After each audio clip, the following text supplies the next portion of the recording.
Hi, my name is Dawn, and I have a YouTube channel called The Dawn of Van Life. And I actually started my channel a little bit over 3 years ago. I was living out of a car at the time, and it was actually not so much a choice as I didn't have anywhere else to live and I had a car. So I started living out of the car. I didn't have a pet at the time. Now I have a pet cat. He's adorable. His name is Mickey. He's a little ginger boy. And so anyway, back then I didn't have a pet. It was just me. Started living out of my car. And while I was researching things online, like people who were living out of cars, a lot of it was for adventuring, but some people were just doing it, you know, as while working. But you didn't really see a lot of, I have to live in my vehicle and work in the city. You saw a lot of, you know, sort of the desperation and the high-flying adventure. And there's so much in the middle. There's budget adventuring without the super pimped out vehicle. There's like, I have the vehicle, but it's just something for me to live in that's a cheaper cost of living. And so it started out with that, but I've always wanted to travel. And as a kid, my mom wasn't really into it. So as I started to get more into the lifestyle of vehicle dwelling, I decided I wanted to get a minivan. And I got a minivan so I could put a bed in it, which is easier in the minivan than the car. And so I built out a little mini camper in that. I rebuilt it and reconfigured it. Like the first build was a no-build build. I went to basically a camping store, got a camping cot, went to Target, got a bunch of plastic bins. That was my build, and pulled the seats out. Like that was the end of my build. Didn't do anything else much to it, and I modified that a bit over the 2.5 years I was in the minivan. And then I got a Chevy Express van after that. I was really only in that a couple of months because I was really at the point where I wanted something standable.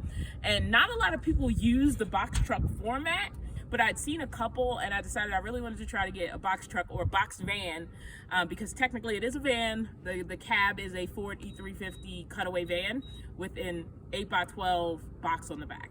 And so that's kind of how it got started. And it started as, you know, just something to live in because I didn't have any other option. And it's become like this open gateway to all this adventure and seeing much more of the world. Like, you know, I've driven across the country and back.